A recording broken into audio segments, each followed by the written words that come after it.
हुआ जिकिर जिस दम चरागे वफा का तो नबी के नवासों की याद आ गई है। ইয়ারফোন ভরাই আছে, অ্যাক্সিডেন্ট করে রাস্তায় পটল তুলে দিয়েছে, পুলিশ এসে যখন লাশ তুলছে কানে ইয়ারফোন ধরে কানে লাগিয়ে দেখছে যে কি চলছে। মুস্তাফা তুঝে রহমত কি গোদি মে, আমার আল্লাহ রাব্বুল আলামিন বলে বান্দা শোনো, দুনিয়ার বুকে থাকতে হলে একটা গাইডলাইনের প্রয়োজন আছে। হামদ সানা সেই মহান রব্বুল ইজ্জতের জন্য যে আল্লাহ দয়া করি মায়া করি নানান ব্যতিব্যস্ততার মধ্য থেকে বাছাই করি আমাদেরকে এখনো মাহফিলে আসার বসার তৌফিক দান করেছেন। সে আল্লাহর দরবারে শুকরিয়া জানাই, বলি আলহামদুলিল্লাহ। তারপরে পরে হাবিবুল হাবিব গুরুর গুরু নবী মুস্তাফা সাল্লাল্লাহু আলাইহি ওয়াসাল্লামের উপর কোটি কোটি দরুদ ও শান্তির ধারা বর্ষিত হোক, সকলে বলি আল্লাহুম্মা আমিন। আশা করি আপনারা সব ভালো রয়েছেন, আপনারা সব ভালো আছেন তো? জি। আর ভালো কেনই বা থাকবেন না, খাবার হচ্ছে তো ভালো হবে না। কিন্তু যদি আসল জিনিসটাই আপনি লাখ টাকার যা কিছু তাই করে নেন, কিন্তু মাহফিলের যেটা মেন জিনিস সেটা হচ্ছে আখেরি দোয়া, আখেরি মুনাজাত, ওটাতে যদি শামিল না হন, সেসব যদি নাই থাকেন, তাহলে ও খাওয়ারও কোনো দাম নেই আর যাওয়ারও কোনো দাম নেই। যারা শেষ ভালো তার সব ভালো। এই নয় যে আমি উঠেছি বলে ভাবিয়েন না যে লাস্ট বক্তা উঠলেও তার মানে হয়তো আবার অনেকক্ষণ বলবে, 2 ঘন্টা 2.5 ঘন্টা ধরে, ও চান্স নেই যে ঘন্টা। কেননা যেটা আমি বলি অল্প, আধা ঘন্টা বলবো, না হলে 1 ঘন্টা বলবো, খুব জোর হলে পরে। এবার আপনি বলবেন যারা শোনার লোক তারা বলবে এটা কেমন করে হয়, অন্যান্য বক্তা তো 2.5 ঘন্টা 3 ঘন্টা ভেবেছিলাম বলবো, কিন্তু লোকে 3 ঘন্টা আমার 1 ঘন্টা সমান, বুঝেছেন তো? অসুবিধে নেই। রাত সবাই অতিবাহিত আপনারা কষ্ট করে এসেছেন, ফালতু যেন সময়টা বৃথা না যায় সেদিকে চেষ্টা করব। আসুন কিছু বলার ও শোনার পূর্বে যেহেতু বাইরে যারা ছড়িয়ে ছিটিয়ে আছেন, আমি অনুরোধ করব সামনে মাহফিলের দিকে আসুন, কারণ জালসা বহু শুনছেন। জিকির জিস দম চরাগে वफा का तो नबी की नवासों की याद आ गई है। हुआ जिकिर जिस दम चरागे वफा का तो नबी के नवासों की याद आ गए हैं। मोहब्बत के साथ बोलिए सुभान अल्लाह। हुआ जिकिर जिस दम चरागे वफा का तो नबी की नवासों की याद आ गई है, नबी की नवासों की याद आ गई है। नजर जा भी डाले, नजर जा भी डाली रुखे करबला पर तो जमीन पे सितारों की याद आ गई है। हुआ जिकिर जिस दम चरागे वफा का तो नबी की नवासों की याद आ गई है। আমার আল্লাহ রাব্বুল আলামিন বলে বান্দা শোনো, পৃথিবীর বুকে যারা তোমরা রয়েছো, আসমানের নিচে জমিনের বুকে তোমরা বসবাস করো, একটা কথা জেনে রাখবে, সারা জিন্দেগি শুধু তোমরা নিজের করে গেলে, কিন্তু জেনে রাখো দুনিয়ার বুকে যা কিছু দেখো আর না দেখো সবই আমার দেওয়া নিয়ামত রয়েছে। বলে কেমন করে? পৃথিবীর বুকে জেনে রাখো দুনিয়ার বুকে থাকতে হলে কোনো না কোনো গার্ডিয়ান দরকার রয়েছে, কোনো না কোনো গার্জেনের প্রয়োজন রয়েছে, প্রত্যেককে একটা রোল মডেল দরকার পড়ে। দুনিয়ার বুকে চলতে গেলে কোনো না কোনো একটা গাইডলাইনের দরকার পড়ে। কিন্তু আমার আল্লাহ বলে বান্দারে, তোমাদেরকে সৃষ্টি করেছি আমি, তোমাদের কিসে ভালাই হবে, তোমাদের কিসে খারাপই হবে, আমি আল্লাহ ছাড়া কোনো মোল্লা জানে না। তাই আমি রব্বুল আলামিন তোমাদের নিকটে এমন একজন গাইডলাইনকে পাঠিয়েছি যিনি আর অন্য কোনো মানব নয়, নবী মুস্তাফা। নবীর আদর্শকে যদি নিজের রোল মডেল বানাতে পারো, এখানেও কামিয়াবি হবে, ওখানেও জান্নাত পাবে। আমার কথা বুঝতে পারছেন আপনারা? বুঝতে পারছেন তো? হ্যাঁ মাশাআল্লাহ, ভালো করে বুঝুন। খুব মূল্যবান কথা বলবো, আল্লাহ পাক যদি বলায় তাহলে। কত ভুল দিয়েছি রে। হ্যাঁ, তো যাই হোক, কথা হচ্ছে কি, আসল কথা বলবো। একটা কথা বলতে হয়তো খারাপ লাগবে শুনতে, কিন্তু কথাটা হচ্ছে বাস্তব। এইরকম বাজে নিয়ম এগুলো ভালো জিনিস নয়। হ্যাঁ, বক্তা এইদিকে জালসা চলছে, ওদিকে খাওয়ানো, মানে কি জানি এগুলো হচ্ছে অপমান করা হয়, বুঝলেন? কারণ আমাদের হাজারো লক্ষ লোকের সামনে আমাদেরকে ওয়াজ করতে হয়, বক্তব্য রাখতে হয়। আপনাদের এইটুকু তো হুঁশ আছে? হ্যাঁ, এখানে মিলাদের মতো সব তো খাওয়া দিয়াতে, পেটে দানা পড়লে ও মাল কি আর থাকবে? এ কি গান বাজনা পেয়েছেন যে বসে থাকবে আকরলে হালওয়ালিয়ার লেগে সামনে জায়গা ঘেরে? এটা জালসা। এ বাবা মজবুরিতে পড়ে মুসলমানরা আসে, বুঝেছেন তো? খাবার করবেন না, কিছু করবেন না, আপনি লোকও পাবেন না, নিয়তটাই তো অন্যরকম। তো যাই হোক, তো ইনশাআল্লাহ আমি বলবো, অনুরোধ করব, যারা খাবার দাবার খেয়ে নিয়েছেন পালিয়ে যেন না, সামনের দিকে আসুন। হ্যাঁ, কারণ আমাদের কোনো যায় আসে না, আপনি এলেই বাকি না এলেই বাকি। হ্যাঁ, আমি এসেছি, আমার দুটো লোক থাকুক আর 2 লাখ লোক থাকুক, ওসব আমার কোনো যায় আসে না। যে নাচতে জানে, আগান টাড়া হলেও পারে, সোজা হলেও পারে, বুঝেছেন তো? কথা হচ্ছে কি, তবে এটা আপনাদের মূল্যবান, যেহেতু কষ্ট করে মাহফিল সাজিয়েছেন, আপনারা এসেছেন। যদি কালকে মরেই যান তো আল্লাহকে এটা তো বলতে পারবেন, যার শেষ ভালো তার সব ভালো। যে জালসা শোনার আগে তো মানে মরার আগে তো জালসা শুনতে গেছিলাম, তো অমুক জিনিস করেছিলাম, এটা তো হবে। আর যদি সেরকম হয় তাহলে বুঝতে পারছেন যে আজকাল যেমন রাস্তায় মানুষ মরছে, কানে ইয়ারফোন ভরাই আছে, অ্যাক্সিডেন্ট করে রাস্তায় পটল তুলে দিয়েছে, পুলিশ এসে যখন লাশ তুলছে, কানে ইয়ারফোন ধরে কানে লাগিয়ে দেখছে যে কি চলছে, দেখি ধিঙ্কা চিকা ওদিকে কানে লেগে আছে। হ্যাঁ, তার মানে বুঝতে পারছেন ফেরেশতা কিরকম ধিঙ্কা চিকা দিবে। হ্যাঁ, এই হচ্ছে বাবা। তো ব্যাপারটা হচ্ছে, যার শেষ ভালো তার সব ভালো। পৃথিবীর বুকে দুদিনের দুনিয়া, আজকে আছেন কালকে নাও থাকতে পারেন, চিরদিনের জন্য নয়। এটা মনে রাখিয়েন না যে ভাবছেন যে হয়তো আজ না হব, আগামীতে পরে হব, এটা নয়। আমি ভাবছি যে আমি আজকে যেমন তাই করে দিলাম, পরে আগামী জালসাটা ঠিক করব, ওটাও জরুরি নয়। কারণ সবার কিসমত মহান আল্লাহ রাব্বুল আলামিনের হাতে। হ্যাঁ, কালকে আপনি থাকতেও পারেন, নাও থাকতে পারেন, সে বক্তা হোক আর শ্রোতা হোক। হ্যাঁ, তোমার আশায় থেকে যাবে, তুমি থাকবে কিনা কোনো গ্যারান্টি নেই। তবে আমার বিশ্বাস ভরসা আছে আপনারা অবশ্যই আসবেন। হ্যাঁ, আপনাদের ভালোর জন্য, যেন খারাপ না হয় এরই লেগে বলছি যে একটু সামনে আসবেন। আর আপনাদের যদি খিদে লাগে আপনারা যেতে পারেন, যাবেন না? হ্যাঁ, যেতে পারেন, অসুবিধা নেই, চিন্তার কোনো কারণ নেই। খাবার সে আপনাদের জন্য, মৌলবি পালাবে না গাড়িতে করে, বুঝেছেন তো? সে আপনাদেরকে খাওয়াবে। আসুন, যেই কাজের জন্য, যে জিনিসের জন্য করা, সেই জিনিসটা যদি না অনুভব করব তাহলে আর কি মূল্য থাকলো? হ্যাঁ, বিয়ের সময় যদি আসল জিনিস বিয়ে পড়াটাই না হয়, তাহলে তো খাওয়া দাওয়া করে আর কি লাভ হলো? যদি বিয়ে পড়াই না হয়, যে না আপনি বিয়ে করতে গেলেন, যে দেখা গেল যাই হোক জামাইয়ের একটু গন্ডগোল চলছে, কন্যারও একটু গন্ডগোল চলছে, যাকে বলিস আজকে খাওয়া দাওয়া করে ছেড়ে দেন, পরে তখন অন্যদিন বিয়ে পড়ানো হবে কাল, এটা কেমন লাগে বলুন তো? তো সেরকম হচ্ছে ব্যাপার। যেই জিনিসের জন্য এত কিছু আয়োজন, খাওয়া দাওয়া সবকিছু, সেই জায়গায় যদি হাজিরি না দিই তাহলে আর কি মূল্য থাকলো? বুঝলেন? এই হচ্ছে ব্যাপার। যাই হোক, মন দিয়ে শুনুন, একবার মহব্বতের সহিত হাত উঠিয়ে বলেন তো আল্লাহু আকবার। জোরে সোরে বলবেন তাহলে কাজ দিবি। আর একবার হাত উঠিয়ে বলেন আল্লাহু আকবার। जी मोमिन तो आके देख शखावत की गोद में, ले लेंगे मुस्तफा तुझे रहमत की गोद में। আমার আল্লাহ রাব্বুল আলামিন বলে, বান্দা শোনো, দুনিয়ার বুকে থাকতে হলে একটা গাইডলাইনের প্রয়োজন আছে। সেই গাইডলাইন কোনো মোল্লা নয়, আমার রাসূলুল্লাহকে দিয়েছি। কেমন নবী চিন্তা করো, বলে কেন নবীকে গাইডলাইন মানবো? অনেকেই বলতে থাকে মুসলমানরা শুধু নবীকে গাইডলাইন মানবে, মুসলিমরা শুধু নবীকে রোল মডেল বানাবে। আসলে ভুল কথা। আল্লাহ হলেন আমার নবী শুধু মুসলমানদের জন্য নয়। জেনে রাখো, জাকির হোসেনের যেই নবী, জয়দেবেরও সেই নবী, আব্দুল খালেকের যেই নবী, ওই শঙ্করেরও সেই নবী, আব্দুল জব্বারের নবী, শ্রীকৃষ্ণরও সেই নবী। কারণ আমার আল্লাহ তামাম পৃথিবী জগতের জন্য রব, যেমন আল্লাহ তেমনি তামাম পৃথিবীর জন্য রহমত হলেন আমার রাসূলুল্লাহ। তাই জেনে রাখো, আল্লাহর খোদাই যত দূর রয়েছে, আমার নবীর মুস্তাফাই তত দূর রয়েছে। তাই পৃথিবীর বুকে মানুষরা তোমাদের নিকটে আমার নবীকে রোল মডেল করে পাঠানো হয়েছে। বলে কে বললে? আচ্ছা, কোরআন তোমাকে মানতে হবে না, তোমাদের ধর্মগ্রন্থ দেখো, তাহলেই বুঝতে পারবে আমার নবী কোন নবী।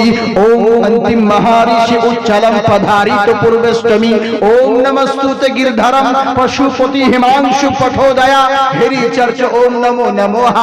পৃথিবীর বুকে জেনে রাখো, আসল কথা আপনাদেরকে বলি, চতুর্বেদী মানে 4টে ভাষা জানলে অনেক লোকে ভাবে যে তাকে চতুর্বেদী বলা হয়। এটা ভুল কথা। আমি তো অনেক ভাষা জানি, হ্যাঁ, না হলে 8 থেকে 11টা ভাষা জানি আমি।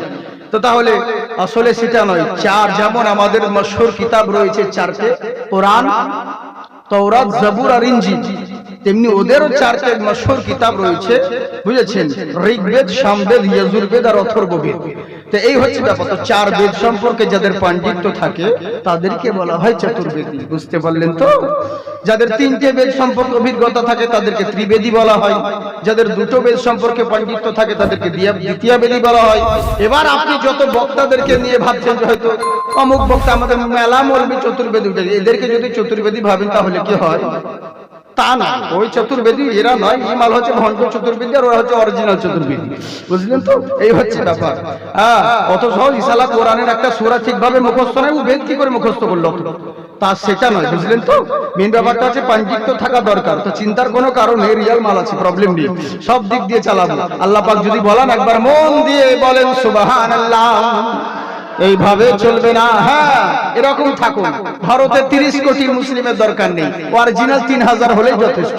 বুঝলেন তো? লোকে বলছে হুজুর এই অবস্থা পড়ে গেছে, মুসলমানদের কি অবস্থা হবে? এই হবে, ভারতে যা মুসলিমদের পিছনে লেগেছে, লাগু, এরা কি মুসলিম?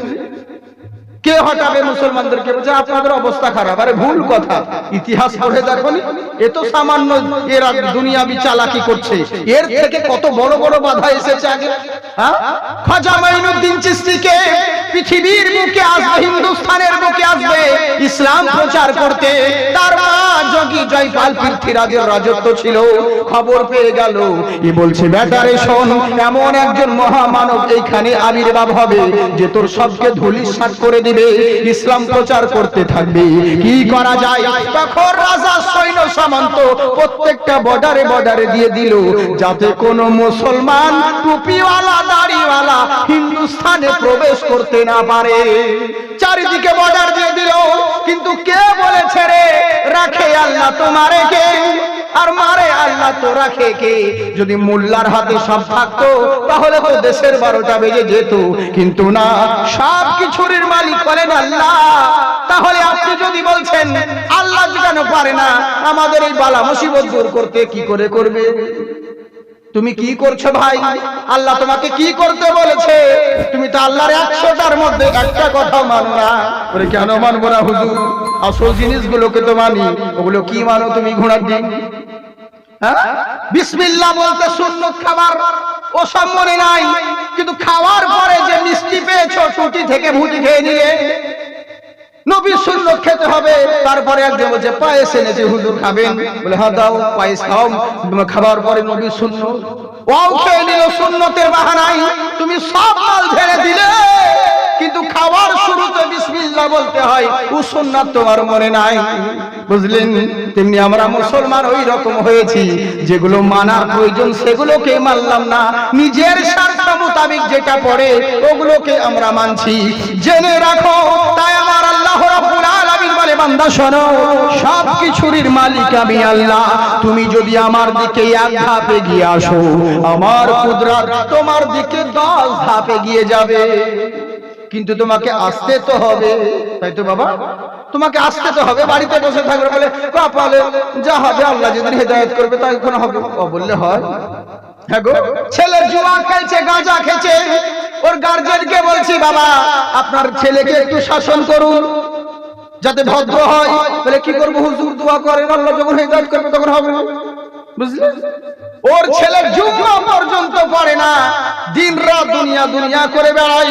গার্জেনদেরকে যদি বলছো ওর মাকে বাবাকে যে আপনার ছেলেকে কমসে কম জুম্মাটা তো পড়তে বলেন, বলে হুজুর আল্লাহ যখন হেদায়েত করবে তখন হবে। তো কি ভেবেছিলিস যে হেদায়েত মামার বাড়ির আবদাল? আল্লাহর কি দায় পড়েছে, মজবুরি পড়েছে যে তোর মতন বান্দার ঘরে ঢুকে আল্লাহ হেদায়েত করতে যাবে? আবে তুই এলেই বাকি, না এলেই বাকি। এলে তোর ভালাই হবে, না এলে তোর খারাপই হবে, এতে আল্লাহর কোনো যায় আসে না। কিন্তু আমার আল্লাহ অপশন দিয়েছে, বান্দারে তুমি যদি আমার দিকে 1 ধাপ এগিয়ে আসো, আমার কুদরত তোমার দিকে 10 ধাপ এগিয়ে যাবে। আর যদি না এগোও, শুধু বাড়িতে বসে থাকবে আর মনে মনে বলবে আল্লাহ যখন হেদায়েত করবে তখন হবে, ওই অমনি করতে করতে থাকবে, কবে মাথার ছাদ মাথার উপরে পড়বে। বুঝলেন? সেরকম হচ্ছে ব্যাপার। তাই আল্লাহ বলে বান্দা শোনো, সব কিছুর মালিক হলাম আমি আল্লাহ। আল্লাহ চাইলে কেউ কিছু করতে পারে না। তাই সবারই চোখের আড়াল দিয়ে এত বাধা সত্ত্বেও খাজা মাইনুদ্দিন চিশতি রহমাতুল্লাহ আলাইহি উনি হিন্দুস্তানে প্রবেশ করলেন। এটা আমার বক্তব্যের সাবজেক্ট নয়, এদিকে বলতে গেলে 3-4 দিন লাগবে, কিন্তু শুধু সংক্ষিপ্তে মেন কথাটা বলি। যাই হোক, হাসিল হলো। এবার করলো কি, 9 জন লোক অন্য জায়গা ডাইরেক্ট এখানে আসে নাই, দিল্লি থেকে আজকে বিভিন্ন জায়গা, অত জীবনী বলছি না। এবার যখন খাজা মাইনুদ্দিন চিশতি রহমাতুল্লাহ আলাইহি যখন আজমির নগরে পৌঁছালেন, এবার করলোটা কি, ওই যে দেখেছেন যেই জায়গায় আনা সাগার ছিল, ওর পাশে পৃথ্বীরাজের জায়গায়, ওর পৃথ্বীরাজের রাজা যত উট ছিল উটগুলো ওই জায়গায় বসবাস তাদেরকে থাকতে দিত। আমাদের এখন গোয়াল ঘর হয়, অতগুলো উটের জায়গা করবে কোথায়, ফাঁকা মাঠে দিতেন, থাকতো। এবার করলো কি, এই মুসলমান 9 জন টুপিওয়ালা দাড়িওয়ালা বান্দা ওই জায়গায় একটু বসে রয়েছে। রাজার দরবারে খবর চলে গেল, রাজা মশাই আমরা যে জায়গায় উটকে বেঁধে রাখি সেই জায়গায় কিছু টুপিওয়ালা দাড়িওয়ালা মুসলমান বসে আছে। তখন এবার করলোটা কি, রাজার সঙ্গে সঙ্গে হুকুম দিল, যাও হটাও, ওসব করে ভণ্ড এসব চলবে না, আমার দেশে ওসব কাউকে রাখা যাবে না, বলে যাও তোমরা পালিয়ে যাও, এখানে তোমাদের থাকার জায়গা নেই। রাজার গোয়েন্দা এসে বললো যে দেখুন আপনারা কে জানি না, কিন্তু এখানে আপনারা থাকবেন না। বলে কেন? বলে আমাদের রাজা এখানে উট বসবাস করে, এখানে আমাদের উটকে রাখা, উটকে বেঁধে রাখা হয়, অতএব আমাদের উট থাকার জায়গা, উট বসার জায়গা, আপনারা এখানে বসতে পাবেন না, চলে যান। বলে বাবা এত বড় ময়দান রয়েছে, সামান্য তো একটু জায়গাতে বসেছি, কি রয়েছে তোমাদের, উটগুলোকে একটু সাইজে সরালে তো বসতে পারে। বলে নাও সব চলবে না, ঘন্টা ভোগিত করে সব চলবে না, যান চলে যান, মানে অ্যাভয়েড করে দিল, গুরুত্ব দিল না। আহারে, চলে গেলেন। আমার খাজা গরিবে নওয়াজ বললেন শোনো, ঠিক আছে বাবা তোমরা আমাকে তাড়িয়ে দিচ্ছ, কোনো ব্যাপার নেই, চলে যাব, যেহেতু তোমাদের উট যখন বসবে তো তোমাদের উটই বসে থাকুক, আমরা চললাম। চললেন। এবার চলে যাওয়ার পরে যখন উটকে উঠানোর সময় হয়েছে, কর্মচারীরা লাল ধরে টানে আর পেরেক মেরে মারে, যত চেষ্টা করে উট আর উঠছে না মাটি থেকে, আর উট উঠছে না। বলে কি হলো রে? রাজার দরবারে খবর চলে গেল, চারিদিকে হই হই হই হই কাণ্ড, কি ব্যাপার উট উঠছে না কেন? সব বহু চেষ্টার করে, অনেক সব চেষ্টা করার পরে যখন কোনো মতে উঠানো হলো না, লাগাম ধরে টানছে, রক্ত ঝরঝর করে পড়ছে, নাক কেটে যাচ্ছে, নাতনি কেটে যাচ্ছে, কিন্তু উট উঠাতে পারছে না। বলে এরকম তো কোনোদিনও হয় নাই।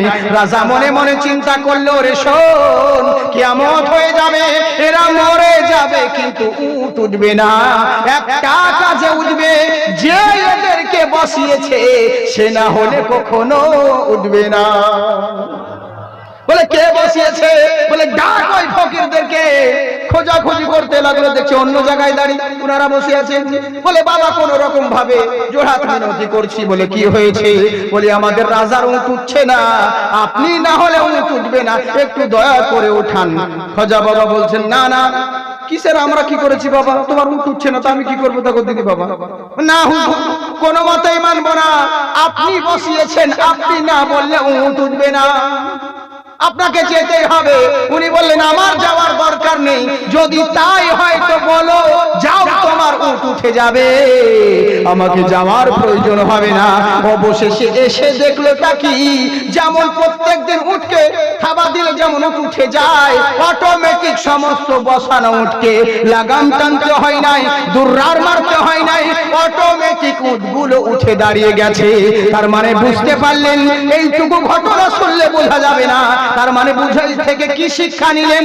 শুধু শুনলে হবে না, তার মানে বুঝা গেল ওরে যেই খাজা মাইনুদ্দিন চিশতির বসানো উটকে রাজার কোন মায়ের লাল উঠাতে পারেনি, তো খাজা গরিবে নওয়াজের বসানো হিন্দুস্তানে মুসলমানকে কোন বাপ উঠাবে? কে হটাবে? কিন্তু আগে মুসলমান তো হও, তবেই না, তাই তো মুসলমান হতে হবে। কিন্তু আমরা শুধু নামধারী মুসলমান হয়ে গেছি। আমার কথা বুঝতে পারছেন? আপনাদেরকে বলেছি না আমি বেশি যাবে ভাবছি কখন আসবে কোন তালায়। আমি বক্তব্য শুরুতেই আমি শর্টকাট, কারণ অত টাইম নেই। কেন বলুন তো? এই যে ধরুন আমি চেষ্টা করলে এখন অনেক বক্তব্য স্টার্ট হয় না, কিন্তু আমি প্রথমে শুরুতে যা বলি স্টার্ট করে দিই, কেননা বেশি টাইম নিয়ে দরকার নেই। যদি আপনাদেরকে বলি সালাম দিব, তারপরে খুতবা পড়ব আলহামদুলিল্লাহ নাহমাদুহু ওয়া নাস্তাইনুহু, লম্বা খুতবা। যদি একটা লম্বা গজল বলে দিই, ওখানে তো 10 মিনিট খেয়ে নেবে, এদিক সেদিক করতে তো 40 মিনিট শেষ, বুঝলেন? এর লেগে সময় নষ্ট করি না, সময় খুব মূল্যবান জিনিস। কারণ এই যে রাত্রি জেগে কষ্ট করে আপনারা বসে আছেন, আপনাদের রাতটা বৃথা যেন না যায়, কেননা এই রাত জেগে বসে থাকবেন, আর বক্তা যদি কিছু দিতে নাই পারলো, আপনারা যদি কিছু নিতে নাই পারলেন, ওরকম জালসা শোনা থেকে বাড়িতে বউয়ের কাছে ঘুমিয়ে থাকলে বেশি নাকি পাবেন, বুঝেছেন? অতএব সময় যেন নষ্ট না হয় সেদিকে চেষ্টা করব। যাই হোক, তারা আমার কথা বুঝতে পারছেন?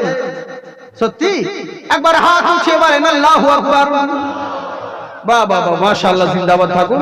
মা বোনেরা তোমরাও চুপ করো, তোমরাও খুব ভালো তা লেগলে, তবে তোমরা ভালো করে শোনো, তবে তোমরা ভালো করে শুনবে আর বুঝবে, কারণ তোমরা শোনো ভালো কিন্তু ভুল বুঝে বেশি। হ্যাঁ, ওয়াজ শুনে ওরা সব জায়গাতে, কিন্তু ভুল বেশি ওরাই বুঝে। হ্যাঁ, ফাতিহা ওরাও দেয়, কিন্তু ফাতিহাও দিচ্ছে, কিন্তু সালেহা ভুলও করছে। হ্যাঁ, খুব সমস্যা হয়। যার সাথে এক বলতে কি আপনারা জানেন, আমরা শুনেছেন হয়তো, আমি বলেছিলাম কোন জায়গায়, বাংলাতে কি এখানে, যাই হোক ইন্ডিয়াতে বলেছিলাম যে মানে জালসা যে আল হায়াউ নিসফুল ঈমান, যার হায়া লজ্জা আছে তার ঈমান আছে। হায়া লজ্জা শরম হচ্ছে ঈমানের একটা অঙ্গ, তো যার লজ্জা শরম নেই তার ঈমান নেই, বুঝেছেন? আর যার লজ্জা শরম আছে তার ঈমান আছে। বাস, যেখানে ছিলাম জালসার পর ওখানকার মেয়ে বলছে হুজুর, বলে কি আমার ঈমান আছে? বলে কেন? বলে আপনি যে বললেন জালসায় যার লজ্জা শরম আছে তার ঈমান আছে, তা আমার খুব লজ্জা শরম, তার মানে আমার ঈমান আছে? যে হ্যাঁ নিশ্চয়ই, যদি লজ্জা শরম থাকে তো নিশ্চয়ই ঈমান হবে। তাই বলে আচ্ছা বল কি লজ্জা শরম?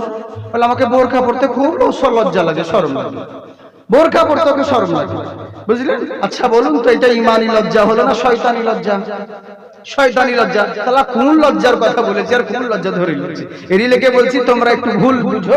হ্যাঁ, ভুল বুঝবে না, শোনা মন দিয়ে শোনো, খুব সুন্দর কথা বলবো আল্লাহ পাক যদি বলেন। তবে আর একবার মহব্বতের সহিত বলেন আল্লাহু আকবার। এখন সবাই বলছেন না, আবার এরাই ভোটের সময় বলবে ইনকিলাব জিন্দাবাদ, বডি থাকবে মাথা বাদ। হ্যাঁ, ওরকম করেন না শোনা। হ্যাঁ, যে হাত আল্লাহ আল্লাহ রসুলের নামে উঠে ওই হাতে কোনোদিন লাকুয়া পড়ে না। কত সুন্দর কথা দেখুন। আহারে, আমরা কোন নবীর উম্মত, চিন্তা করে দেখুন। তাই আমার আল্লাহ রাব্বুল আলামিন বলে, বান্দা শোনো, তোমাদের নিকটে আমি রব্বুল আলামিন, তোমরা ওই রকম মুসলমান হও, আর তোমাদের নিকটে থাকতে হলে পরে কিসে ভালাই হবে কিসে খারাপই হবে, এর জন্য নবী মুস্তাফাকে গাইডলাইন করে পাঠিয়েছি। উনি শুধু মুসলমানের নবী নয়, গায়ের মুসলিম যারা রয়েছে ওদের নবী। বলে কেমন করে?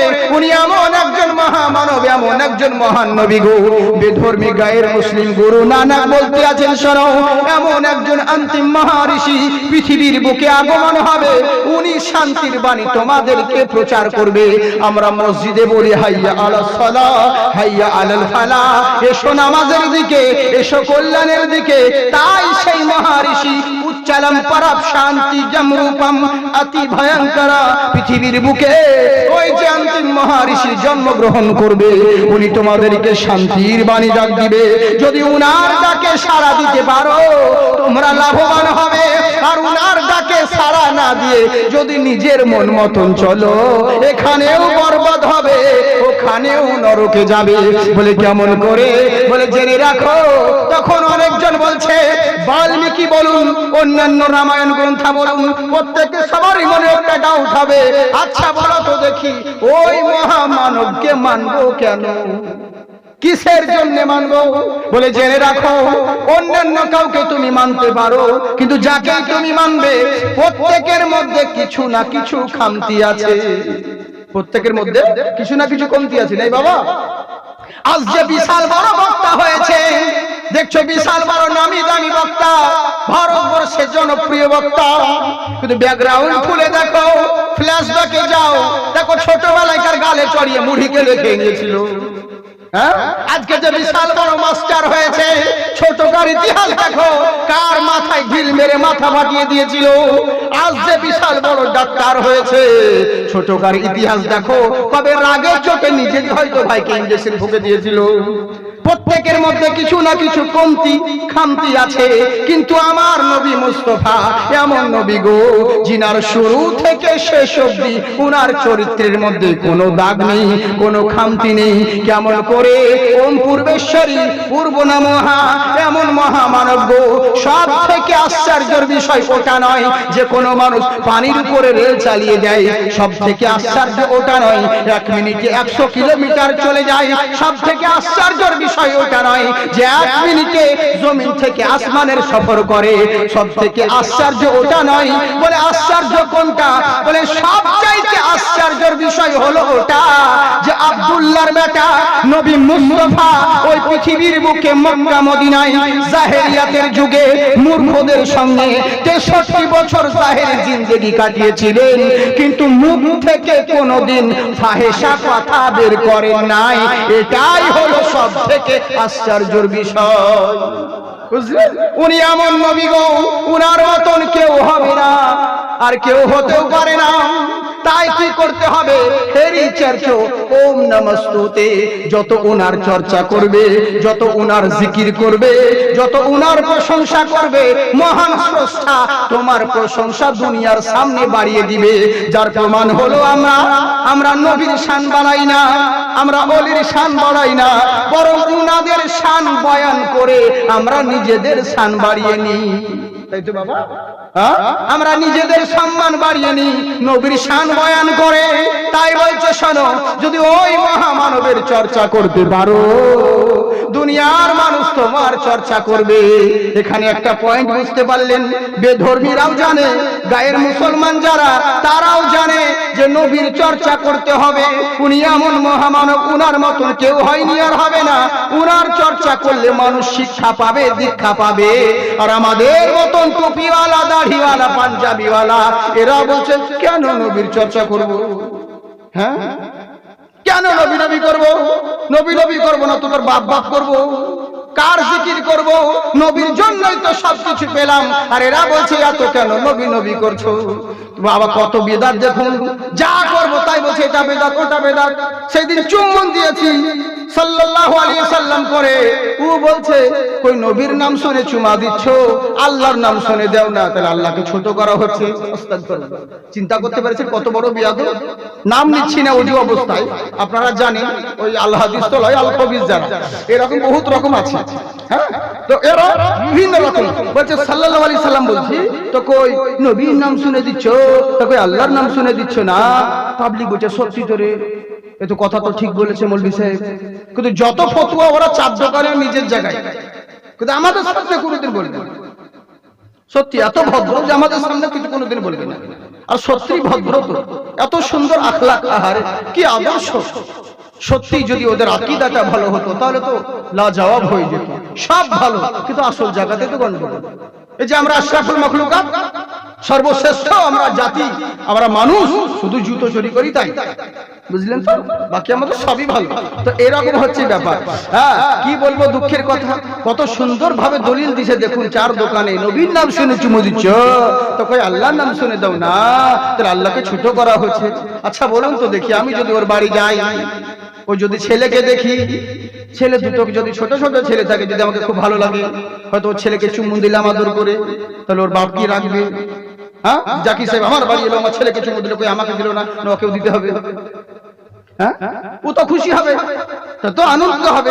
চিন্তা করে দেখেছেন আপনি, আমার মতন একটা বান্দার পচা মুখে তোর ছেলেকে চুমু খাওয়াতে তোর যদি দিল বড় হয়ে যায়, খুশি হয়ে যাস, যার জন্য মহান রব্বুল আলামিন তামাম মাখলুকাতকে তৈরি করলেন, আর সেই নবীর নাম শুনে চুমা দিলে আল্লাহ ছোট হয়, আল্লাহর আরশে মুআল্লা তা খুশিতে বড় হয়ে যায়। হ্যাঁ, কিন্তু এদেরকে কি বলবো বুঝেছেন? কাকে বলবো? দুঃখের কথা, ঘর সরষের ভিতরে তো ভূত ঢুকে আছে, তো ঝাড়বো কোথায়? সত্যি কুরবানির মাংস ধরুন কাউকে দেওয়া যায় না, গায়ের মুসলিমকে দেওয়া হয় না। কেন দেওয়া হয় না? এটার একটা কারণ আছে, কারণ ওই মাংস নিয়ে বেহুরমতি করতে পারে, মদ শরাব পান করতে পারে। এর জন্য কুরবানির মাংস কোনো গায়ের মুসলিমকে দিতে হয় না, দেওয়া না জায়েজ আছে। আচ্ছা বলুন তো দেখি, মৌলভী সাহেব ফতোয়া তো দিয়ে দিল, কিন্তু ওই মাংস যদি মুসলমান ঘরের ছেলে মদ খায় তাহলে কি করবেন? ফতোয়া কাকে দিবেন আপনি? যেই কারণে বাইরেকার লোককে মাংস দেওয়া না যায় গেছে, আর ওই কারণ যদি মুসলিমরাই করে তো কাকে আপনি বোঝাবেন বলেন? এই তো হচ্ছে দুঃখ, রাখবো কোথায়? বড় আফসোস, আমাদের মুসলমান নওজওয়ানরা তো এই আর ইদিকা সিদি, সারা জিন্দেগি তো যে মোবাইল পুপা পুপা পুপা পুপা, এতে তো সময় শেষ, এতেই তো টাইম পার হয়ে গেল। দুঃখ লাগে, দোকানে দেখছি গো পুপা পুপা পুপা করছে, জিজ্ঞেস যদি করছি ভাই আমাদেরকে দেখেন লুকাচ্ছে, কি হচ্ছে? বলে কি করবো, কাস্টমার নাই, তো টাইম পাস করছি। মানে যে সময় ওর বাবা ওকে লিখে দিয়েছে, হ্যাঁ, যে ভাই এরা ভাবছে কি জানেন, মানুষ তো যখন মরবই না, হয়তো মরার 3 মাস আগে ফেরেশতা কানে কানে হয়তো বলে যাবে, ভাই তোকে লিবো রে, এবার রেডি হ। এরকমই মানুষ ভাবে। হাইরে দুঃখ, কি বলবো সোনামুখী, এত অভাব পড়েছে দেশে, আমাদের ছেলে পেলেদের দিকে তাকানো যায় না, এত অভাব, জামা কাপড় ছেঁড়া পড়ে আছে, এখানে ছেঁড়া ওখানে ছেঁড়া, এখানে কাটা এখানে কাটা, হাইরে কাটা, রাস্তায় চলছে তো মনে হচ্ছে রাম পাঠা, কি বলবো গেছে, হাইরে অভাব পড়েছে দেশের, কি বলবো, কাকে রোল মডেল বানানোর দরকার ছিল, কাকে বানিয়ে ফেলেছে। আর এই মুসলমান বলছে কি করব, বিপদে পড়ছে, তখন আল্লাহর কাছে বলছে আল্লাহ দোয়া কবুল করো। তাই কি হয়, আসল জিনিসটাই তো তোমার নেই, তুমি কি করে আর হবে সোনামুখী? এরই কারণেই তো হয় না, বড় দুঃখ লাগে, আফসোস লাগে। আল্লাহ আমাদেরকে হেদায়েত দান করুন, বলুন আল্লাহুম্মা আমিন। চিন্তা করতে পেরেছে? তাই বেধর্মী গায়ের মুসলিম বলছে নবীর চর্চা করো, আর মুসলমানরা বলছে নবীর চর্চা করে কি লাভ হবে? জেনে রাখো, ওই নবীর যদি চর্চা করতে পারো, মহান স্রষ্টা তোমার চর্চা বাড়িয়ে দিবে। বলে কেন ওই নবীকে?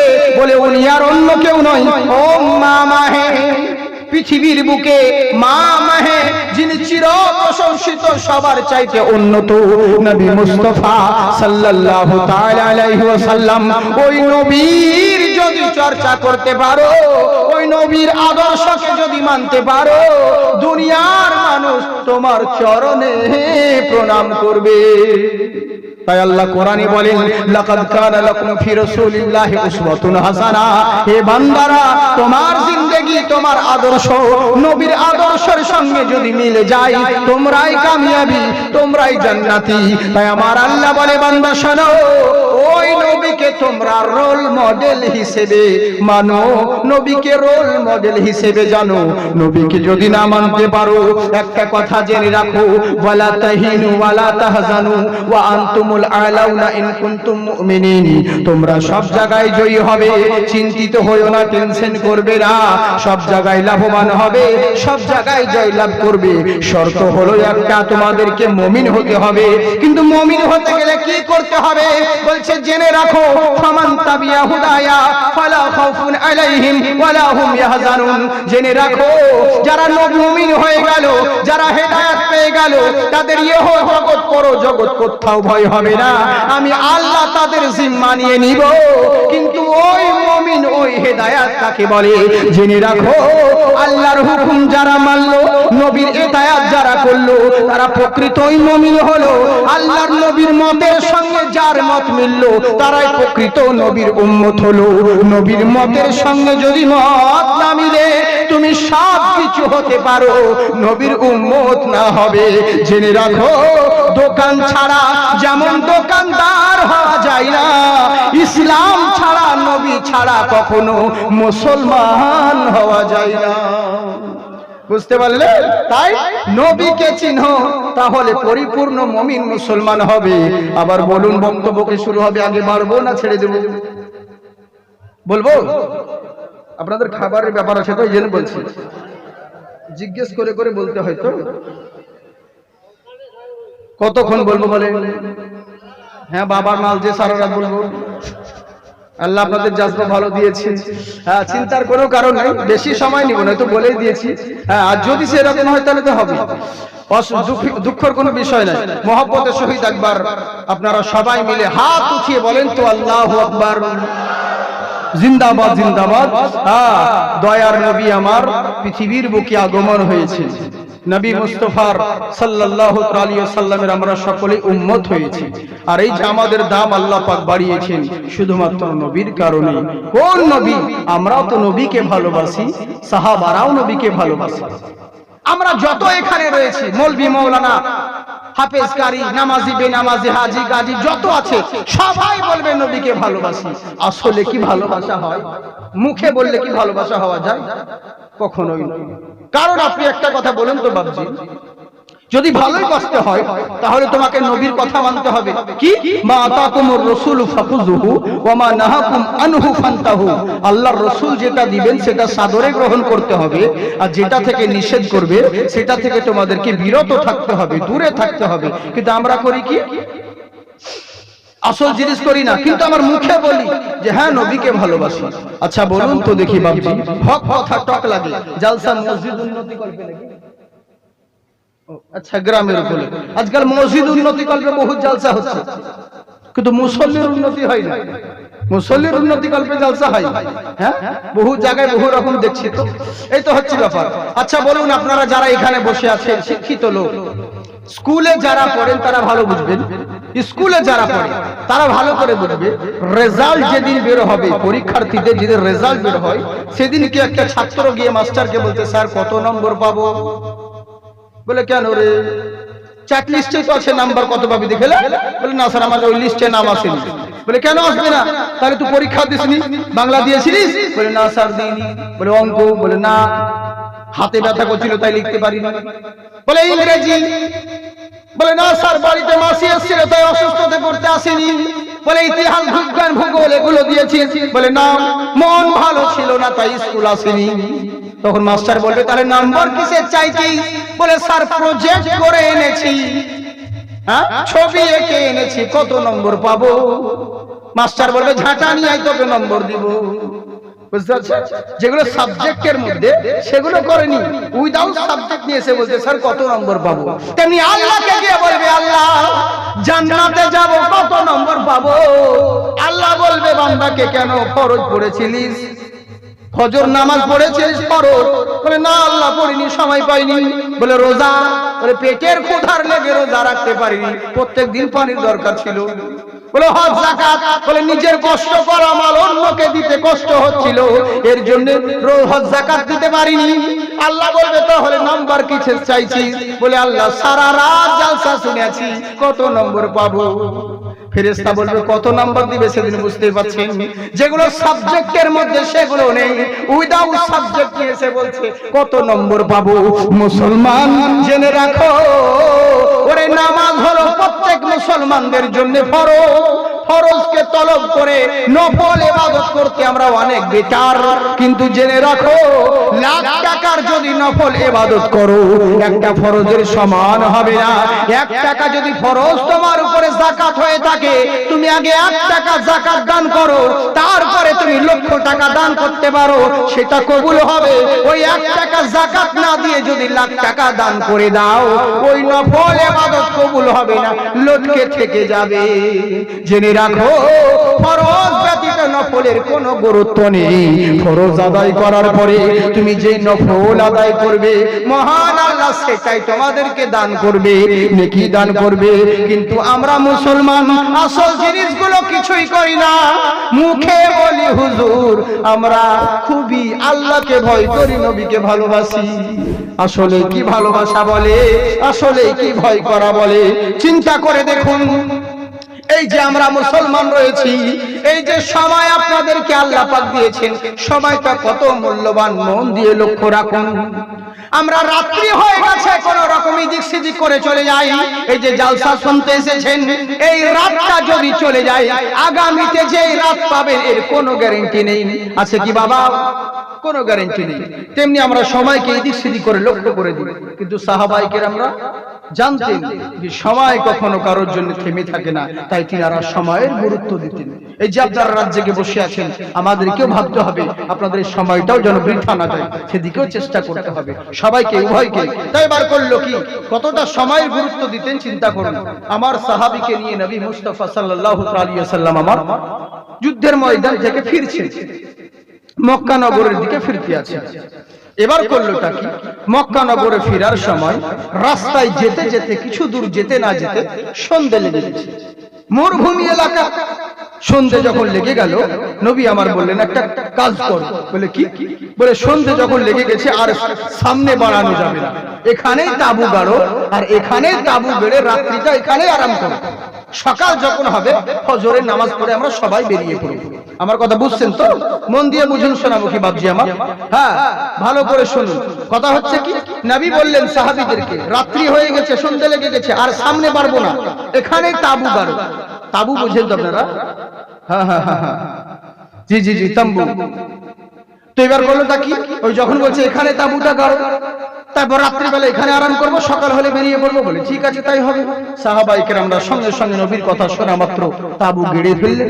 তারপরে এবার সবাই যখন তাবুর ভেতরে প্রবেশ করছেন আরাম করার জন্য, ঘুমাবার জন্য, আহারে আমার নবী মুস্তাফা সাল্লাল্লাহু তাআলা আলাইহি ওয়াসাল্লাম দুইজন সাহাবীকে দাঁড় করিয়ে দিলেন, এই তোমরা দাঁড়াও। বলে কেন হুজুর? বলে সবাই আরাম করবে, ঘুমাবে, তোমরা দুজন আরাম করতে পারবে না, তোমরা দুজন আরাম করতে পারবে না, ঘুমোতে পারবে না। বলে তাই নাকি? বললে হ্যাঁ। বলে কেন? আমার নবী মুস্তাফা সাল্লাল্লাহু আলাইহি ওয়াসাল্লাম যেমন বললেন, বলে তোমরা দুজন আরাম করতে পারবে না, তোমাদের দুজনকে এখানে পাহারা দিতে হবে। কারণ সবাই যদি ঘুমিয়ে যায়, সবাই যদি আরাম করে, তাহলে কি করে হবে? সবাই ঘুমোলে হবে না, সবাই আরাম করলে হবে না। এক কাজ করো, তোমরা তাঁবুর ভিতরে তোমরা দুজন মিলে থাকো, বাইরে দাঁড়াও, কারণ মরুভূমি এলাকা, কোথাও কাফেরের অত্যাচার হতে পারে, অন্য কাউরি কোনো জুলুম হতে পারে, আক্রমণ হতে পারে, তার মানে তোমরা দুজন মিলে বাইরে দাঁড়িয়ে পাহারা দিবে, বাকি সাহাবাগণ তাঁবুর ভিতরে আরাম করবে। বলে ঠিক আছে হুজুর, তাই হবে। সাহাবায়ে কেরামরা নবীর কথা মাথা পেতে মেনে নিলেন। আরে মুসলমান তো ওকেই বলে, মরা মানুষকে গোসল দিলে যেমন হয়, ওকে গরম পানিতে গোসল দি আর ঠান্ডা জলে গোসল দি, ও কিছু যেমন বলতে পারবে না। তো মুসলমান ওরকম হতে হবে। আল্লাহর হুকুম যখন হয়ে যাবে, তখন তোমার কোনো তাল বাহানা চলবে না, যে ইদিকা সিদি করে সময় কাটাবে, ও সব চলবে না।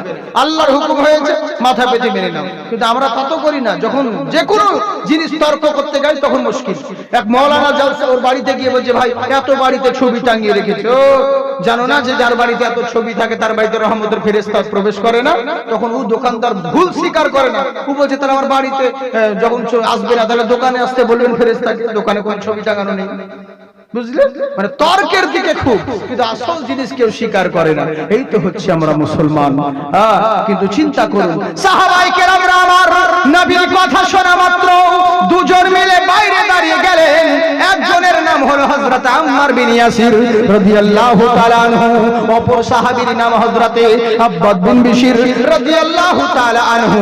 দুইজন সাহাবী আমার বাইরে দাঁড়িয়ে অপেক্ষা করতে আছেন, পাহারা দিতে আছেন। এহরা সময় দুইজনের মাথায় বুদ্ধি এলো, দুজন মিলে যুদ্ধ আরম্ভ করলেন। বলে কি হলো রে? বলে একটা কাজ করা যাক, আমরা যখন দুজন মিলে পাহারা দিতে আছি, এখানে কোনো শয়তানের আক্রমণ দেখছি না, এখানে কোনো বিপদ সংকেত দেখছি না, এখানে কোনো শত্রুর আক্রমণের ভয় দেখছি না। একটা কাজ করা যাক। বলে কি করতে হবে? বলে এক কাজ করো। বলে কি? বলে দুজন মিলে বাইরে দাঁড়িয়ে থেকে রাত জেগে লাভ নেই, একটা কাজ করলে কেমন হয়? বলে কি করতে হবে বলো? বলে শোনো, দুজন মিলে দাঁড়িয়ে থেকে পাহারা দিতে হবে না। নবী বলেছেন দুজনকে পাহারা দিতে, কিন্তু দুইজনেই পাহারা দাঁড়িয়ে থেকে কি হবে? একটা কাজ করলে কেমন হয়? বলে কি করতে হবে? বলে একটা কাজ করো, আমি এখন ঘুমোচ্ছি, তুমি পাহারা দাও। অর্ধেক রাত্রি হয়ে যাবে, তখন তোমাকে উঠিয়ে দিব, তুমি আমাকে উঠিয়ে দিবে, জাগিয়ে দিবে, আমি পাহারা দেব, তুমি তখন ঘুমোবে। কেমন হবে বলো? তাহলে রাত পাহারা দেওয়াও হবে, ঘুমানো হবে। হ্যাঁ, তো ভালো যুক্তি, ভালোই কথা, তো খুব সুন্দর জিনিস। তারা দুজনের মানে কে বলেছিল না, সাপু মরবে লাঠিও ভাঙবে না, তো ওরকম হচ্ছে ব্যাপার। ঘুমানো হবে, আবার এদিকে আমাদের রাত জাগানো, পাহারা বডিগার্ড দেওয়া, যেটা সেটাও হবে, সবকিছুই হবে। বলে হ্যাঁ ওটাই করো, তাই ওটাই বেস্ট হবে, ওটাই ভালো হবে সবচেয়ে। তাহারে সাহাবী আমার দুইজন সাহাবী মিলে পাহারা দিতে আছেন। হযরত আম্মার বিন ইয়াসির রাদিয়াল্লাহু তাআলা আনহু ভিতরে উনি আরাম ফরমাতে আছেন। এই সাহাবী করলেন কি, ইনি বাইরে দাঁড়িয়ে পাহারা দিচ্ছেন, একাই দাঁড়িয়ে আছেন। দাঁড়িয়ে দাঁড়িয়ে আকাশের দিকে তাকিয়ে আছেন, তাকিয়ে তাকিয়ে চিন্তা করছেন। আর মনে পড়ে গেল রব্বুল আলামিনের কথা। আল্লাহ বলেছেন, বান্দা শোনো, পৃথিবীর বুকে সবাই ক্ষতিগ্রস্তের মধ্যে আছে। কেমন ক্ষতিগ্রস্ত? বান্দা বলছে আমার অ্যাক্সিডেন্ট হয়ে গেল। আল্লাহ বলে মন খারাপ করো না, তোমার ওটা ক্ষতি হয়নি। তোমার চাকরি হতে গিয়ে চাকরি ক্যান্সেল হয়ে গেল, ভেবে নিও না তোমার ক্ষতি হয়ে গেছে, এটা তোমার কিচ্ছু ক্ষতি হয় নাই। তোমার মেয়ের বিয়ে দিতে গিয়ে বিয়ে ভেঙে গেল, মন খারাপ করো না, চিন্তা করো না, আল্লাহ বলছেন তোমার কোনো ক্ষতি হয় নাই। তুমি প্যারালাইসিস হয়ে বাড়িতে বসে রয়েছো, তুমি ভাবছো আমার ক্ষতি হয়ে গেল, আল্লাহ বলছেন না, তোমার কোনো ক্ষতি হয় নাই, তোমার কিচ্ছু ক্ষতি হয় নাই। তোমার ধন দৌলত টাকা পয়সা চলে গেছে, এই লেগে টেনশন করছো আমার ক্ষতি হয়ে গেল, আল্লাহ বলছেন না, তোমার কোনো ক্ষতি হয় নাই। তোমার সবচাইতে বড় ক্ষতি যেটা, এটা ধন দৌলত টাকা পয়সা বাড়ি গাড়ি নয়, সবচাইতে বড় ক্ষতি হলো ওটা যে তোমার আস্তে আস্তে দিনের পর দিন সময় চলে যাচ্ছে। একটা কথা মাথায় রাখবে, ধন দৌলত চলে গেলে, পরিশ্রম করলে আবার ধন দৌলত ফেরত আসে। ইলম কালাম হারিয়ে গেলে, মেহনত করলে আবার ইলম কালাম ফেরত আসে। প্রত্যেকটা জিনিস, ভাঙা জিনিসকে জোড়া লাগানো সম্ভব হবে, কিন্তু জেনে রাখো যেই সময়টা চলে যাবে ওই সময় হাজারো মাথা ঠুকলে পরে আর কখনো না পাবে। আমি তোমাকে যদি 40 বছর সময় দান করি, আর যদি তোমার দেখতে দেখতে আজকে 20 বছর কেটে যায়, জেনে রাখো সামনে তোমার আর 20 বছর সময় আছে। তাই জেনে রাখো যেই সময় চলে যায় ওটা আর কখনো ফেরত আসে না। তাই জেনে রাখো, এই সময়ের গুরুত্ব দিতে শিখো, সময়ের মূল্য দিতে শিখো। আমার আল্লাহ রাব্বুল আলামিন বলে, বান্দা শোনো, যেই সময়টা দিয়েছি ওই সময়ের মূল্য দিতে শিখো, সময়কে গুরুত্ব দিতে শিখো। তাই আমার সাহাবী চিন্তা করছেন, আল্লাহ আকাশের দিকে তাকিয়ে তাকিয়ে চিন্তায় পড়ে গেল, আল্লাহ গো, তুমি যে বলেছো যেই সময় চলে যায় ওটা আর কখনো ফেরত আসে না, এই যে রাত্রি জেগে পাহারা দিছি, এই রাতটা যদি চলে যায় আর আমি এই রাতটা ফেরত পাবো না। চিন্তা করতে পারছো? পোকা কেন ঢুকছে চোখে মুখে, যেখানে যেখানে কেমন লাইট দিয়েছে নাকি, খুবই ডিস্টার্ব করছে। একবার মুখে ঢুকলো মেনে নিলাম, চোখে ঢুকছে, আর অন্য কোনো জায়গায় ঢুকিস না রে। বক্তব্য দিয়েও খুব মুশকিল, জানেন তো, আমাদের বক্তাদেরকে খুব সাবধানে থাকতে হয়। সেদিন দেখলাম বিশাল বড় সিংহাসন রেখেছে আমার জন্য কুচবিহারে। আমি চিন্তা করলাম কি ব্যাপার রে, তো আমার আগে একটা বক্তা দেখছি ওই অত বড় সিংহাসন বাদ দিয়ে সাইড একটা ভাঙা চেয়ারে বক্তব্য দিচ্ছে। আল্লাহ ভাই, এত ভালো চেয়ার থাকতে ওখানে বক্তব্য দিল, তার মানে তা আমি ভালো করে নিজে এমনি এমনি করে দেখছি, তো হ্যাঁ স্প্রিং এর চেয়ার, আধখানা স্প্রিং ভেঙে বেরিয়ে আছে উপর দিকে। তার মানে কমিটি বুঝাতে যাচ্ছে হুজুর কিছু দিতে পারি আর না পারি, ওয়াজ যদি এদিক ওদিক হয় তাহলে স্প্রিং ঢুকে যাবে, বুঝলেন তো? খুব বিপদ, খুব মুশকিলে পড়ে আছি। এক জায়গায় জলসা করতে গেলাম, তো ডান দিককার লোক বলছে হুজুর মুনাজাত করবেন না, দোয়া করবেন না, আমরা দোয়া মানি না। বাম দিকের লোক বলছে হুজুর দোয়া করেন, মুনাজাত করতে হবে। তোমরা কারা? বলে কমিটি, আরব কমিটি, মিলিজুলি সরকার। হ্যাঁ, মিলিজুলি সরকার রয়েছে। হ্যাঁ বাস, থাক থাক, খুব একটা লয়, কারণ যতই যাই হোক না কেন, মানে ওরাও তো দেখতে চাইছে। হ্যাঁ, ও পর্দাতে, হায় রে, জি জি, আচ্ছা বেশ ঠিক আছে, আপনাদের যেটা সুবিধা হবে সেটা করেন, আমার কোনো বাবা মাকে একটু কষ্ট হলে পরে মানিয়ে নিতে হবে। তবে আসলে প্রথমে তো দেখে নিলেন আমাকে, আর পরে তো দ্বিতীয়বার দেখার কোনো ব্যাপার নাই, কারণ প্রথমে দেখলে অনেক জন গন্ডগোল করে। হ্যাঁ গো, সেদিনকে কেউ অনেক জায়গায় ইউটিউবে না কিছু দেখে বলছে এই মা এরকম, আবার কাছে লাইভ এসে বলে হুজুর আপনি তো দারুণ দেখতেছি, ইউটিউবে তো আপনাকে কালো কালো মনে হচ্ছিল, হ্যাঁ বয়স্ক মনে হচ্ছিল, কিন্তু আপনি তো সেরকম বয়স্ক না। যে হ্যাঁ ইউটিউবে দেখো, এখন জিন্দা দেখো, জিন্দা দেখতে পাবো, সামনে পাবে। যাই হোক, তো অসুবিধে নেই, হ্যাঁ যেটা আপনাদের সুবিধা সেরকম ভাবে কাজ করতে হবে। আমরা খুব বিপদে আছি, বুঝলেন, চারিদিকে বিপদ, যেদিকে যাবো কত রকম যে শ্রোতা থাকে, ওই জায়গায় বিপদে পড়ে গেছে। ডান দিককার লোক বলছে দোয়া করবেন না, আর বাম দিককার লোক বলছে দোয়া করেন, আমরা দোয়া মানি। কোন দিকে যাবো? বলছে আমরা দুজনেই কমিটি, দুই দলের কমিটি, বা আমরা পয়সা দিবা না বলে যুক্তি করছো। ভালো যুক্তি, ওদের লেগে এক হাতে দোয়া করতে হয়েছে। কি করব বলে? এই তো হচ্ছে সমাজের অবস্থা, মজবুরিতে পড়া গিয়েছে। তাই চিন্তা করে দেখুন, দুনিয়ার মোহে আমরা পড়ে রয়েছি, কিন্তু চিন্তা করে দেখুন আমার সাহাবায়ে কেরাম বলতে আছেন এই সময়টা যদি চলে যায়, এই সময়টা যদি চলে যায়, এই সময় আর কখনো ফেরত পাবো না। এই রাতটা যদি আমাদের সামনে থেকে চলে যায়, এই রাতটা আর কখনো ফেরত পাবো না। নানান জনা নানান ভাবে নানা নানান রকম নানান সাজে গাইছে আমার মন, দুনিয়াতে হবে না কেউ নবীজির মতো। হ্যাঁ, এই কালাম পাবেন কোথায় বুঝলেন তো? হ্যাঁ, অরিজিনাল মাল আছে। আপনারা পশ্চিমবঙ্গে যত বেশিরভাগ জীবনী বক্তব্য যাদের কাছে গজল আপনারা শুনেন বা শুনছেন, এতক্ষণ ধরে যা কিছু শুনলেন, দুইজনের জিনিস। একটা হচ্ছে মরহুম জিয়াউল মুস্তাফা সাহেব গাড়িঘাটের, আল্লাহ তাআলাকে জান্নাতবাসী করুক, আর এক হচ্ছে এইটার, একজনের লিখনি একজনের বচনী। আজকে রিয়াল আছে, আমার আওয়াজ বসেনি, কিন্তু আপনাদের তো আমার আওয়াজ বসে গেছে, কিন্তু আপনাদের তো বসেনি, যেটা আপনাদের তো জালসা করেন না। তো সুবহানাল্লাহ জোরে বলে, হ্যাঁ, হাত উঠিয়ে বলেন আল্লাহু আকবার। হ্যাঁ, মাশাআল্লাহ, জিন্দাবাদ থাকুন। তাই আমার আল্লাহ রাব্বুল আলামিন বলে, বান্দা শোনো, যেই সময় চলে যায় ওটা আর ফেরত আসে না। তাই সাহাবী চিন্তা করলেন, আল্লাহ, এই যে দাঁড়িয়ে থেকে রাতটা জেগে আছি, এই দাঁড়িয়ে দাঁড়িয়ে রাত জেগে পাহারা দিতে আছি, এখানে কোনো বিপদ সংকেত দেখছি না। এই সময় যদি দাঁড়িয়ে থেকে সময় কাটিয়ে দিই, এই যদি হাজার জিন্দেগি আগামী কালকে যদি আমি মরে যাই, এই রাতটা আর ফেরত পাবো না। তাই সাহাবী চিন্তা করে নিলেন, যা হবে হোক, এমনেও যখন রাত জাগতে হবে, অমনেও রাত জেগে কাটাতে হবে। দাঁড়িয়ে থেকে যখন রাত জেগে কাটাতে হবে, তো শুধু শুধু দাঁড়িয়ে থেকে রাতটাকে পার করব কেন? এর চাইতে ভালো আল্লাহর ইবাদত দিয়ে রাতটা কাটিয়ে দেব। চিন্তা করুন। আর আমরা কেমন করি? আমরা পাবজি আর পাবজি, সাহারা আর বাহারা, প্রেমে আর গেমে এতেই সময় কাটাই, করি না?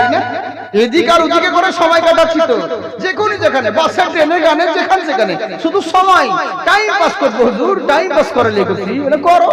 কি বলবো, ছেলে মেয়ে সবাই হায়রে কলির কাল, দেশের উল্টে গেছে হাল। খাজুর গাছেতে আম আর জাম গাছেতে তাল, বেটারও যে বিয়ে দিল বাপে যে জনা, বউ পেয়েছে 100 ভরি সোনার গহনা। আবার বাপে পাইয়া ছিল টানা, শ্বশুর মশাই পেল শাল। হায়রে কলির কাল, দেশের উল্টে গেছে হাল। বুঝতে পারছো? হায়রে কলি কি বা বলি, কলি কালের লেখা, কলি কালের বিদ্যা শিখে ফুটুক বাবুর বেটা। তরকারিতে তেল জুটে না, মাথায় তেলের ঘটঘটা, বাপকে দেখে চিমটি কাটে, বলছে তোর কে ওটা। এটাই তো হচ্ছে সমাজের পরিবেশ। কাকে বলবো দুঃখের কথা, বলবো কারে আর শুনবে কে রে? যদি ইসলামিক আদর্শ মেনে যদি চলতেন, কোনদিন আমাদের মধ্যে অশান্তি হতো না, ঝামেলা হতো না।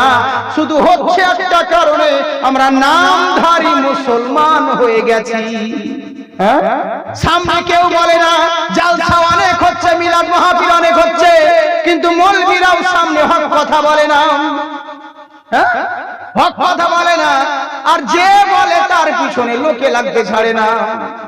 আমি বলি বলে কতর যে আমাদের হাজারো শত্রু, কি আর বলবো আপনাদেরকে, কিন্তু আমি কি আর করি না।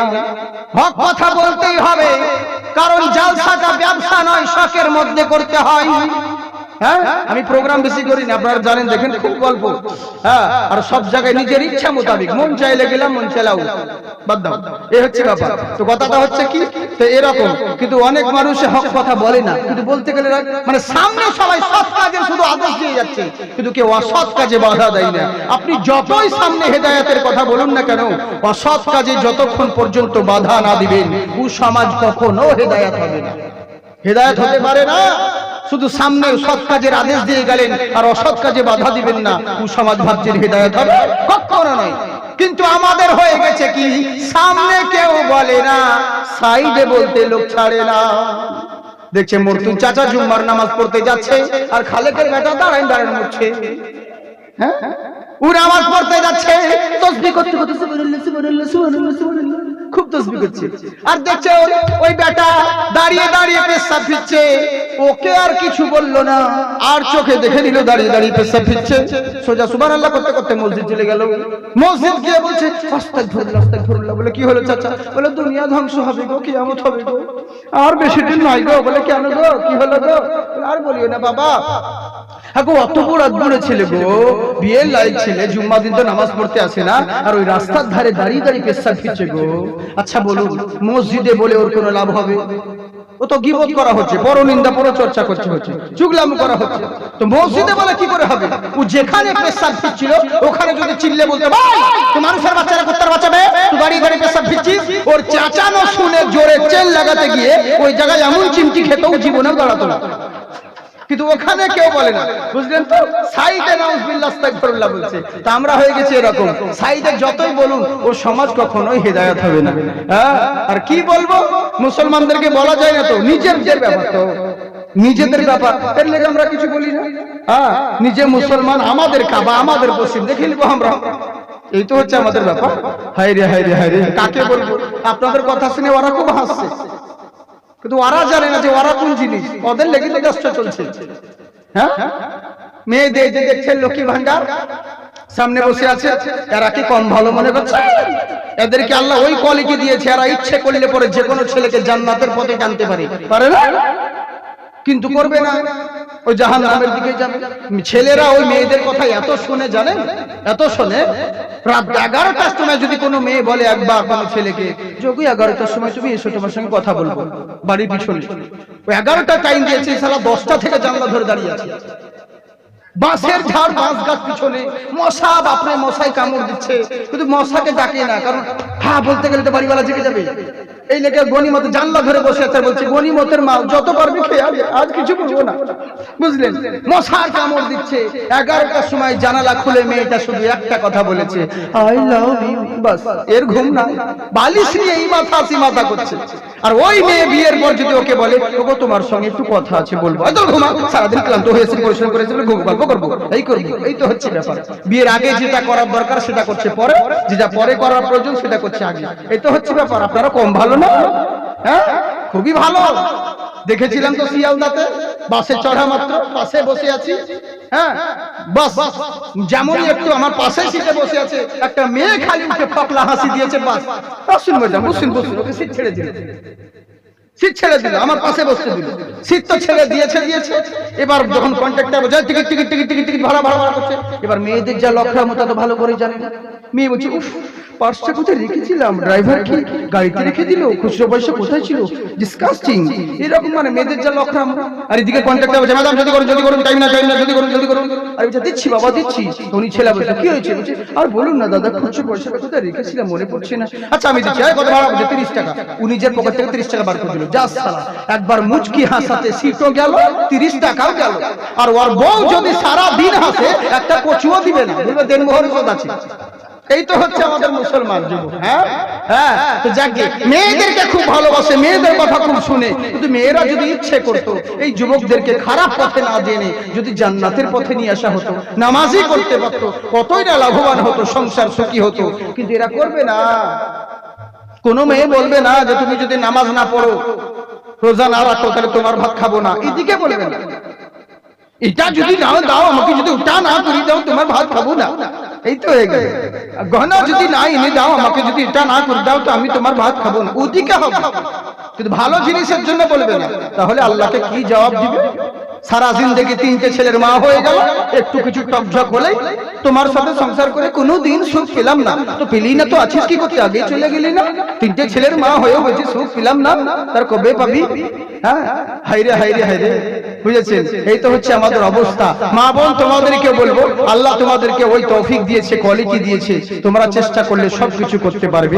তোমরা কিছু শেখো, তোমরা কিছু শোনো, ইনশাআল্লাহ যাকে যেই কোয়ালিটি দিয়েছে আল্লাহ সেই কোয়ালিটি মোতাবেক কাজ করতে হবে। কিন্তু তোমরা কেন করো না, আমাদের মাথায় এটা আসে না। তোমরা আমাদের কথা শোনো, কিন্তু কেন জানি না তোমরা আবার বাড়ি গিয়ে ভুলে যাও, যা ইচ্ছে তাই ইদিক সিদিক করে। জালসা তলায় খুব সুন্দর, এখন যারা দেখবেন জালসা তলায় বসে আছে, মনে হবে এদের মতন পরেশগার আর কেউ নাই, সবাই এমনি। হ্যাঁ, সব একদম হ্যাঁ ন্যানো গাড়ির মতো, কিন্তু জালসা শেষে বাস রাস্তাতেই বুঝতে পারবে যে সেলিম যাচ্ছে না সেলিমা যাচ্ছে, আপনি ধরতেই পারবেন না। হ্যাঁ, এই তো হচ্ছে আমাদের অবস্থা। দেশের হক কথা এগুলো বলতে হয়, ওয়াজ করলে হয় না, ওয়াজের সাথে সাথে কিছু ওয়াজও দরকার আছে। হ্যাঁ, আমাদের ওয়াজের প্রয়োজন রয়েছে, আর বেশিরভাগই তো রাস্তা ধারে দেখছি। আমার ওয়াজ করাতে তবে একটা জিনিস ভালো হয়েছে কি, যে আমি যত নেপাল, ভুটান, বাংলাদেশ বিভিন্ন দেশে আমার ওয়াজ করাতে ফিডব্যাক বা লোকের কমেন্টস পাই যে অনেক মেয়েরা পর্দা করে আমার ওয়াজে। কিন্তু একটা কথা কি, যে যাদের পর্দার প্রয়োজন ছিল তারা করছে না। 60-70 বছরকার বুড়ি আর 16-17 বছরকার নাতনি, পর্দা কার বেশি দরকার বলুন, নানির না নাতনি? নাতনি। কারণ ও বুড়ি আমাকে 1000 বার আই লাভ ইউ বললে আমার কিচ্ছু হবে না, আর বুড়িকে আমার বলতে মন চাইবে না। তো পর্দা নাতনির জরুরি ছিল, কিন্তু নাতনিকে উদাম করে নিয়ে যাচ্ছে, আর এই বুড়ি বোরখা পরে ন্যানো গাড়ির মতো শুধু ইন্ডিকেটর বের করে পিট পিট পিট করে হাঁটছে। এই তো হচ্ছে ব্যাপার, বুঝলেন? হাই রে হাই রে হাই রে, একে পর্দা বলে? হ্যাঁ, পর্দা না জর্দা আপনারা নিজে বিচার করুন। শুধু তাই নয়, ওরা রাস্তার ধারে দাঁড়িয়ে থেকে, আপনাদের দিকে এখানে করে কেউ জানি না, কিন্তু অনেক দিকে আমাদের দিকে দেখেছি, রাস্তার ধারে দাঁড়িয়ে টিউবওয়েল ধারে গোসল করছে মেয়ে ছেলে, সঙ্গে পাশে কেউ দাঁড়িয়েছে, পাড়ার মেয়ে হোক বা নিজের মেয়ে হোক, দাঁড়িয়ে ঠাকিয়ে দিচ্ছে আর বলেছে যে কেউ এলে পরে বলবি। ও মেয়ে এবার বলছে, যখন কেউ আসছে, কে আসছে রে? মা কুদ্দুস, কুদ্দুস আসুক, তোদের চাচা হচ্ছে। আবার দেখতো মা কে আসছে, বলে মা লোকমান, ও লোকমান সেরা বাসুক, অতদের দাদু হচ্ছে। আর একবার দেখতো মা কে আসছে, বলে মা মৌলবি সাহেব, সঙ্গে সঙ্গে কাপড়ি ঢাকছে। কেন আমরা কি তোর ভাসুর হই রে? আমরা কি তো শ্বশুর হই যে দেশের লোকের সামনে উদাম করে থাকবি আর মৌলবীর সামনে পর্দা করবি? ওকে পর্দা বলে না, পর্দার নামে জর্দা বলে। ওরকম পর্দা করলে হবে না যে মৌলবীর সামনে হাজি বিবি আর জালসার করে মুরগি নিবি, এটা কেমন করে হয়? কখনোই নয়। তাই জেনে রাখো, দুনিয়ার বুকে থাকাকালীন ইসলামিক আদর্শ মেনে চলে, নামধারী মুসলমান হয় না, মুসলমানের মতন মুসলমান হও, তাহলে তোমার নাম, তোমার সম্মান দুনিয়া এবং আখিরাতে বাড়িয়ে যাবে। কিন্তু মুসলমান আমরা ইসলামিক আদর্শ মেনে কেউ চলি না, শুধু শুধু দেখতে দেখতে সময় পার করে দিই। কেউ টিভি দেখে, কেউ টিভি দেখে, কেউ গেম খেলে, কেউ মেলা দেখে, এমনি করতে করতে সময় পার করে দিচ্ছি। হঠাৎ করে মরণের সময় চলে আসছে, তখন বলছি আল্লাহ আর একটু সময় পেলে ভালো হতো, আর একটু সময় পেলে ভালো হতো। এই তো হচ্ছে আমাদের অবস্থা। তাই বেঁচে থাকাকালীন সময়ের মূল্য দিতে শিখো।